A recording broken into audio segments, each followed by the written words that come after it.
Welcome back sa TikTok Club. Napanood na natin ang panlaban ni Baron at Nicole.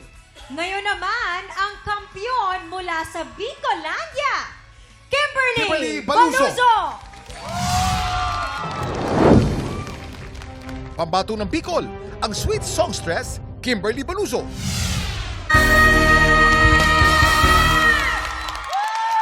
And that's our sweet songstress, Kimberly Baluso! Galing naman ni Kimberly! Siyempre, Kimberly, congratulations sa iyo, Kimberly. Ang galing. Grabe, that was a not so sweet performance. Yes. But definitely very good. Thank you po. Kumusta ka, Kimberly? Anong nararamdaman mo ngayon? Mixed emotions po. Hindi ko ma-explain, hindi ko po masabi, hindi ko put into words yung mga nararamdaman ko ngayon. Basta, overwhelming lang at gusto ko lang magpasalamat kay Lord kasi sinamahan niya ako sa performance ko today.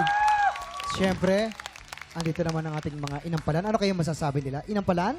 Kimberly, grabe ka! Alam mo, ibang Kimberly yung nakita ko. Andun yung angas, andun yung power sa performance mo. And gusto kong sabihin na pinakita mo yung galing mo today at nakita namin yung galing mo. Congratulations. Salamat po. Kimberly, napakaganda ng performance mo. Ang description ko dyan, well-placed. Lahat ng technique. Well-placed ang boses, well-placed ang adlib, well-placed ang birit. Lahat well-placed. Galing. Maraming salamat sa ating mga inampalan. Up next, ang pinakahuling nakaagaw ng pwesto sa Grand Finals. Eto na siya, Shane Luzentales!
Tropa, pinanood mo hanggang sa dulo itong video na to? Very good ka! For more happy time, watch more TikTok Clock videos on our official social media pages and subscribe to GMA Network official YouTube channel.